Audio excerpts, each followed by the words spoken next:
Should fear of abandonment keep Cheryl in the marriage with Larry? And how should she handle her fear anyway? And how should she handle Larry?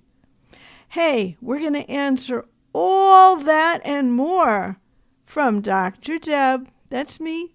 Hey, I'm Dr. Deb. Welcome to Situation 3 in this playlist. Situation number 1, we met Molly, who was a people pleaser. And in one session, we got her cured because you got a little introduction to a quick overview of how we do it. But the thing that she was really concerned about was her boss, Larry. She'd been people-pleasing him, and she wanted to stop it.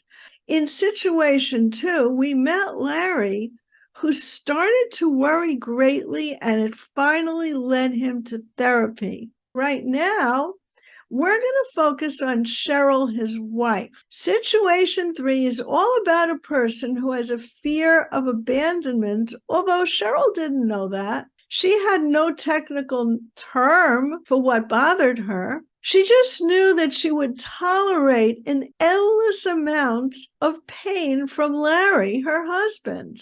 And she begged him for years to go to therapy, and he did not listen.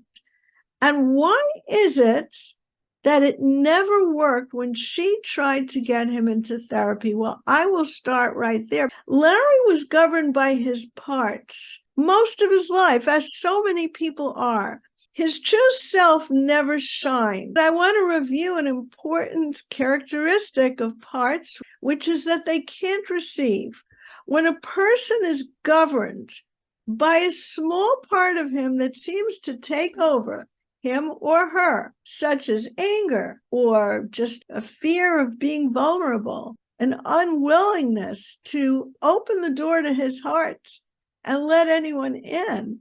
When a person's governed by parts like that, they can't receive, because all parts are kind of like horses wearing blinders. They have an agenda. Whatever that part's about, that's their agenda, and they cannot take in new information. So Larry's agenda was all about being mean, being angry, not saying it nicely, whether to his wife, his kids, or his employees or coworkers. So with Larry being in a part, governed by a part, which was hiding his true self, he was unable to receive that request, no matter how logically and rationally and calmly Cheryl would put it to him over the years that he needed therapy. However, without somebody actually telling him to go to therapy, he came to the conclusion himself in situation 2. So now let's fast forward back to where we are right now with Cheryl. She decides that she wants to go to therapy herself because she's miserable and she doesn't want to be a pain sponge anymore. She wants to get to the root of it. She wants to find out why she's been this way with Larry, who she should have probably left years ago. Why does she take it anymore? And is there any hope for the marriage?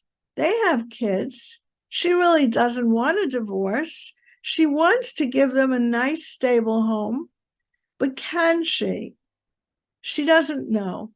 So she decides to see the same marriage and family therapist that her husband is seeing, because they didn't start long ago, and MFTs will do that. If the objective is couples therapy, they will do what I do, which is separate the couple to begin with, if each wants to focus on themselves first, and then put them together to work as a joint team towards the goal of making the marriage better. And they do this so that when they are talking, finally, they can speak from self-energy, that part of them that is truly listening and able to receive what the other person is saying. So Cheryl starts her therapy, and she remembers that her father was not a military guy, but he was kind of like a military guy where, you got to get up in the morning and you better be able to bounce a nickel off your bed so that, it shows the sheets were pulled tight, and do what you're supposed to do. Get to school on time, do your homework when you come home. Don't complain, be quiet, do your work, and be good. Unfortunately, there was nothing else there. So, in a sense, Cheryl was abandoned by this very father that was right there. He was physically there, but he emotionally abandoned her. He couldn't hear her complaints or her stories, not even the good things. Anything she said, good or bad, was met with a kind of a grunt, not a response, not a reaction, not approval, not disapproval, only if she did something bad. And he couldn't disapprove of other people who might have possibly not treated her right either. That wasn't in his agenda. All he could do was just kind of be stiff and cold. And so she always was trying to please him, never succeeding, and always worried that she would be abandoned. During that period of time in her life when she was quite young, her mother actually abandoned the whole family, not because she wanted to, but she had to be hospitalized. And it took some time before she came home. So between not having a father that was really there for her in an emotional way and a mother who was quite sickly, she was abandoned. And that was a pervasive fear, and that is what kept her glued into the marriage. So for Cheryl, growing up with her mother not there physically much of the time, and her father being there and yet emotionally definitely not being there for her, she never felt part of. She never felt like she had her sure place in the family. So being with Larry kind of scared her because his on and off goodness and coldness, his meanness, would always be like a threat to her that she would also be abandoned by him. And so she took a lot of pain just to keep peace, and smiled and took it. And eventually a point came when she asked herself, why? Why am I doing this? So one day, when she was ready for it, Cheryl took a deep dive inside of herself with the help of her therapist. And she met little Cheryl. She could see her little self trying to do her homework, scratching her head, feeling frustrated, looking up to see if there was anyone there who could help her, and no one would be able to help her. Her mother wasn't even home. Her father was busy with whatever he was busy with, and he had no time for her. But this time she did something different, because she was not that little girl anymore. She's the adult, visualizing and seeing in her mind's eye her young self. And so she cradled her young self on her lap, and she said to her, I'm here to listen to your story. Now, if I can just kind of cut the action here, what does that really mean? Well, for one thing, she is in self-energy because she's able to listen. Remember, parts can't listen. So if she was dominated by her fear of abandonment part at that moment, she would not be able to listen to her small self. She would not be able to visualize seeing her young self and helping her. So we know from that she was in self-energy because she could receive. and she could give of her attention and her love and her care to her young self. But here's more, and this is fascinating. On a neurological level, she is actually rewiring her brain quite literally, because when you evoke a memory and you feel the feelings and you sense the senses of being back in that memory, at least to some degree, let's say 10%, you feel the coldness or warmth of the air, you smell the air, the leaves, the trees, soup cooking in the kitchen, whatever it is. You see the sights of the room that you're in. You feel the texture of your clothes and what you're next to, and you can evoke the feeling of being back in that memory. What happens to the DNA molecules? It's very interesting. The molecules become soft, labile, they call it, free to move around so that the DNA strands don't quite sit the same way anymore. By evoking a different emotion from the memory, the part of the brain that stores the emotional component of that scenario literally changes. And what's different? How is that changed?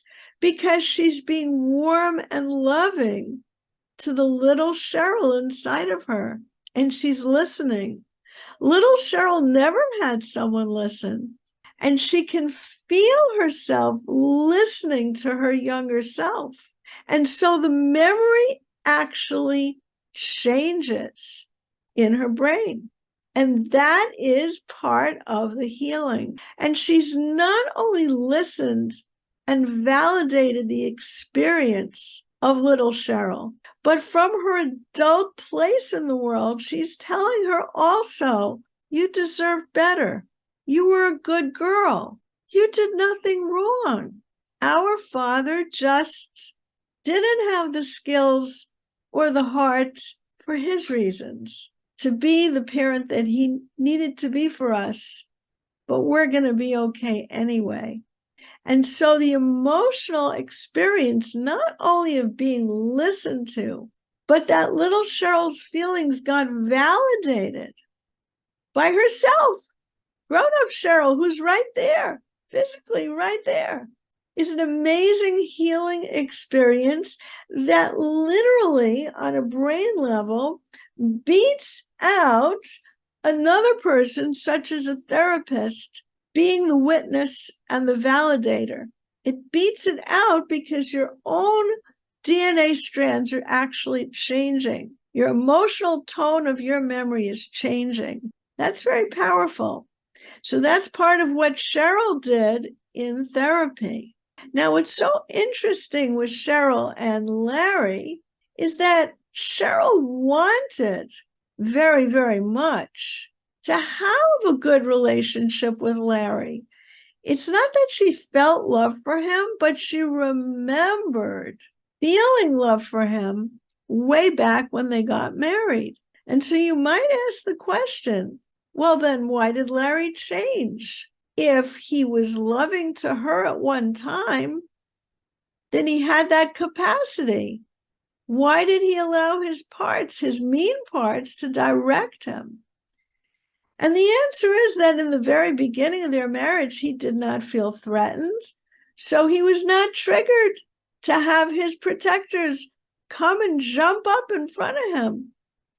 It's only when maybe Cheryl said something to him that perhaps he wished she hadn't said. And maybe it was a very innocent thing, whatever it was. It got Larry triggered and he felt put on the defensive. And that was the end of his being open and vulnerable. And now you'll understand what she was deriving also from her therapy. But as a couple, they are not ready to come together yet at all, because what's bothering her greatly is she's not seeing changes in Larry. And what's more, although she's worked on herself and she's reassured that little girl so many times, that fear of abandonment keeps kind of getting under her skin. Well, I got to tell you guys, this is normal. Therapy doesn't take place in a day or a week or a month. It just doesn't. So what you need to do is keep following this series, and we're going to tie up all the loose ends with Larry and Cheryl. And we'll even get back to Molly and her husband, Tom. Stay tuned. Hey guys, like, comment, subscribe, get notifications, but please do something for yourself. Watch my webinar where I take a deep dive into what I consider to be the only and best method of healing old trauma and new trauma that's going on in your life today. Find out why it works and how it works and how it can help you. And maybe you'll even get a chance to speak to me one-on-one.